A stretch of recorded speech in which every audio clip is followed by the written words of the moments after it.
Pour le Vatican et l'Église catholique, Jésus est Dieu lui-même dans le Nouveau et l'Ancien Testament. Il est à la fois le Père, le Fils et le Saint-Esprit, la Sainte Trinité. Si vous faites confiance à cette croyance imposée par l'Église selon laquelle Jésus aurait été le soi-disant Dieu de l'Ancien Testament, alors nous allons aborder ici ce que Jésus aurait soi-disant fait et ordonné en tant que Dieu dans le passé. Et vous constaterez par vous-même que cela ne colle pas du tout avec l'image que l'on connaît de Jésus car tout ce qui va suivre n'a pas été inventé. Tout cela figure bien dans la Torah et dans l'Ancien Testament de la Bible. Ensuite, en m'appuyant sur les saintes paroles de Jésus dans l'Évangile de Jean au chapitre 8, je vous apporterai la preuve que Jésus n'était pas ce soi-disant Dieu de l'Ancien Testament. Donc partons ici de la croyance du Vatican et de l'Église selon laquelle Jésus aurait été le soi-disant Dieu de l'Ancien Testament, et voyons alors ce qu'il aurait fait et ordonné au peuple d'Israël. Si vous contestez la moindre chose qui va suivre, c'est tout simplement que vous n'avez pas lu entièrement l'Ancien Testament car rien, absolument rien n'a été inventé. Donc pour le Vatican et l'Église catholique, Jésus se fait appeler Yahvé en tant que Dieu dans l'Ancien Testament, se décrivant lui-même comme étant un Dieu jaloux et colérique. Tout premier-né mâle, humain ou animal, lui appartient. 3 fois par an chaque homme doit se présenter devant Jésus avec des offrandes car il ne veut pas qu'ils viennent le voir les mains vides. Il demande à Moïse que les gens lui apportent de l'or, de l'argent, du bronze et autres objets précieux de valeur. Encore une fois, retenez bien que tout ce que je vous raconte ne vient pas de moi mais de la croyance qu'a l'Église de Jésus en tant que Dieu dans l'Ancien Testament qui est un être de chair et d'os qui mange, boit et respire sur terre dont l'odeur de la chair animale consumée par le feu en holocauste lui est très agréable à respirer. Pour l'Église, Jésus en tant que soi-disant Dieu méprise et rejette dans l'Ancien Testament tous les handicapés dont parmi eux, il cite les aveugles, les bossus, les boiteux, tous ceux qui ont une maladie de peau, une tache à l'œil, tous les hommes qui ont leurs testicules écrasés, etc. Les jugeant indignes de pénétrer ces sanctuaires sous peine de les profaner. Toujours pour l'Église, Jésus en tant que Dieu ordonne à Moïse d'aller avec son armée dans la tribu d'Amalek pour y tuer tous les hommes, les vieillards, les femmes, les enfants et tous les bébés. Y compris même tous les animaux qui s'y trouvent, sans épargner personne. Jésus fait massacrer des peuples entiers parce qu'ils vénèrent un autre Dieu que lui. Jésus fait brûler vifs les premiers-nés parce que leurs familles refusent d'obéir à ses lois. Jésus reconnaît ensuite que ces lois ne sont finalement pas bonnes pour le peuple car elles les empêchent de vivre correctement. Jésus impose au peuple d'Israël le cannibalisme, obligeant les mères à faire cuire et manger leurs enfants. Jésus demande au peuple d'Israël de faire des étrangers leurs esclaves à perpétuité. Lorsqu'une jeune fille vierge non fiancée vient de se faire violer, Jésus l'oblige à épouser son violeur. Jésus dit que les épées doivent être polies et bien aiguisées car elles sont faites pour faire un maximum de victimes. Et il demande à un moment donné que chaque homme qui le suit prenne son épée pour aller tuer son frère et son parent. Jésus tue lui-même par le feu 2 neveux de Moïse parce qu'ils viennent d'allumer un feu sans lui avoir demandé son autorisation. Jésus veut tuer Moïse parce qu'il s'aperçoit que son fils n'a pas été circoncis. Jésus ordonne à Abraham de tuer son fils unique Isaac. Jésus ordonne de lapider à mort tous les homosexuels, tous les amants, hommes et femmes infidèles, toutes les personnes qui vénèrent un autre Dieu que lui, toutes celles qui travaillent le jour du Shabbat, ainsi que tous les adolescents rebelles qui continuent de ne pas écouter leurs parents après avoir été châtiés. Tout cela est extrêmement choquant, n'est-ce pas? Eh bien c'est exactement ce que le Vatican et l'Église catholique demandent à tous les chrétiens de croire en vous disant que Jésus serait aussi le soi-disant Dieu de l'Ancien Testament. Oui parce que vraiment rien de ce qui vient d'être dit n'a été inventé, tout ceci figure bel et bien dans l'Ancien Testament de la Bible. Ainsi que tout un tas d'autres abominations qui s'y trouvent tout aussi choquantes les unes que les autres. En vérité, le problème vient du fait que depuis 2000 ans les théologiens du Vatican ont commis la grave erreur de croire que le soi-disant Dieu de l'Ancien Testament se faisant appeler Yahvé, le Dieu d'Abraham, le Dieu d'Israël, serait exactement le même que celui dont Jésus nous parle, or ce n'est pas du tout ce que Jésus nous dit dans l'Évangile de Jean au chapitre 8. Dans le verset 40. Jésus dit au peuple juif qu'il leur a dit la vérité qu'il a entendue de Dieu mais que de cela Abraham ne l'a point fait. Cela signifie clairement qu'Abraham n'avait jamais entendu Dieu, le vrai Dieu, lui parler et lui dire la vérité. Ensuite, dans le verset 44 de ce même chapitre, les Juifs disent à Jésus qu'ils n'ont qu'un seul Père, c'est Dieu. Mais Jésus leur répond que leur Père, au contraire, c'est le diable, faisant donc référence à ce Yahvé en rajoutant qu'il est menteur et père du mensonge et qu'en lui ne se tient aucune vérité. Oui car Jésus savait que Yahvé avait menti en se faisant passer pour le vrai Dieu qu'il n'était pas, usurpant ainsi son identité.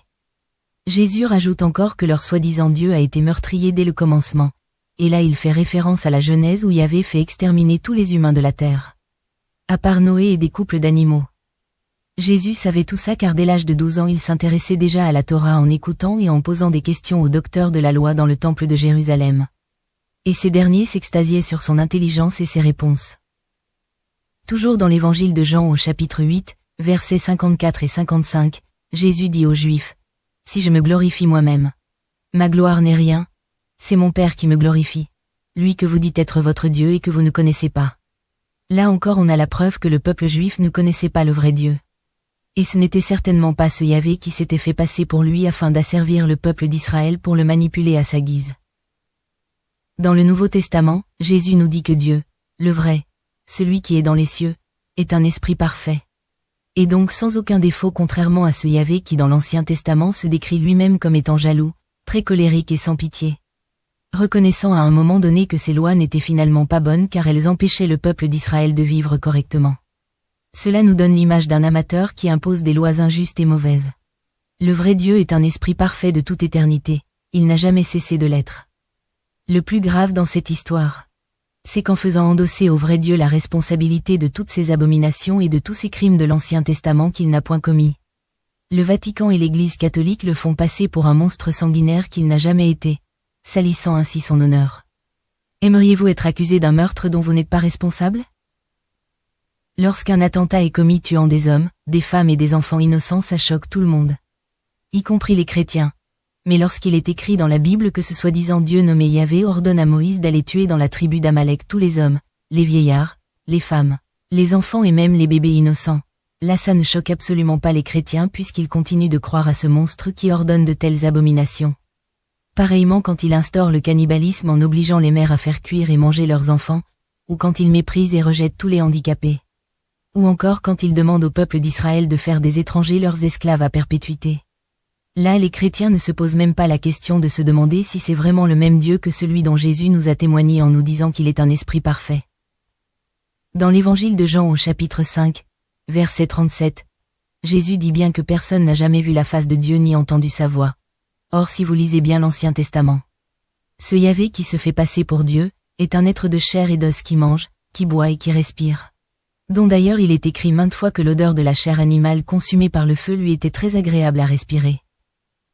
Dans l'évangile de Jean au chapitre 1, verset 18, l'apôtre Jean nous dit aussi que personne n'a jamais vu Dieu et que seul Jésus nous l'a fait connaître.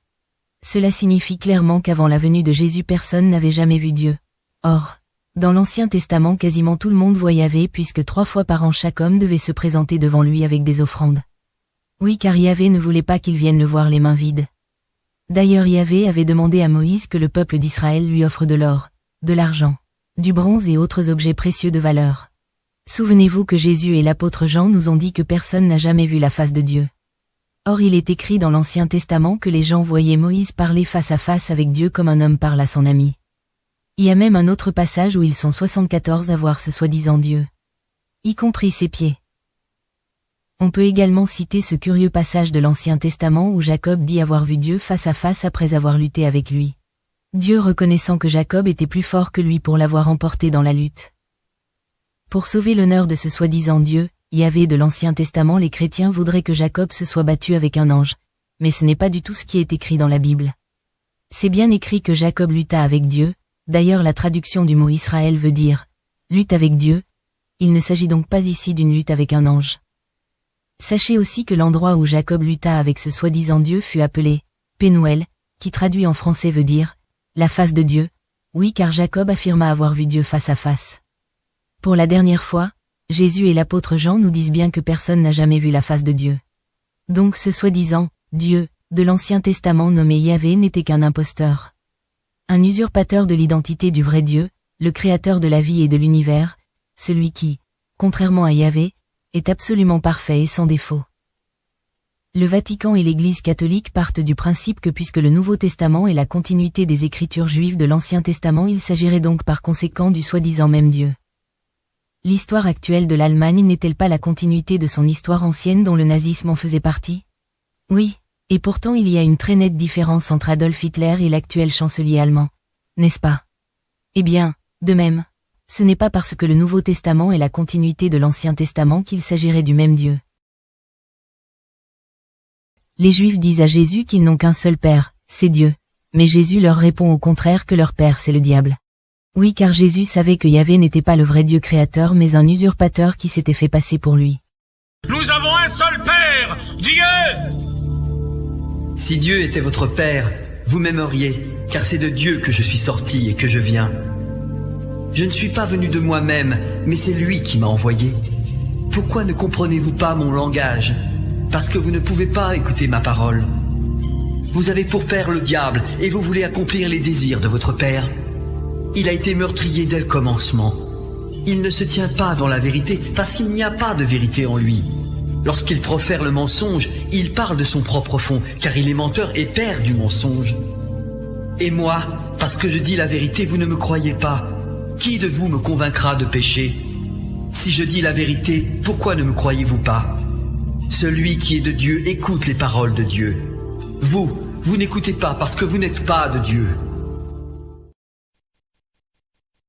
Jésus n'est pas le seul à comparer Yahvé au diable car dans la Bible de Jérusalem dans le second livre de Samuel au chapitre 24 on y lit que la colère de Yahvé s'enflamma contre les Israélites en demandant au roi David de procéder au comptage d'Israël. Et dans le premier livre des Chroniques au chapitre 21 on y lit exactement cette même histoire. Ce même événement qui eut lieu avec les mêmes détails sauf qu'il est bien écrit et précisé dans la Bible que ce n'était pas Yahvé le soi-disant, vrai Dieu, qui procéda au comptage d'Israël mais Satan. Ce qui confirme ainsi les saintes paroles de Jésus quand il a dit aux Juifs que leur Dieu c'est le diable.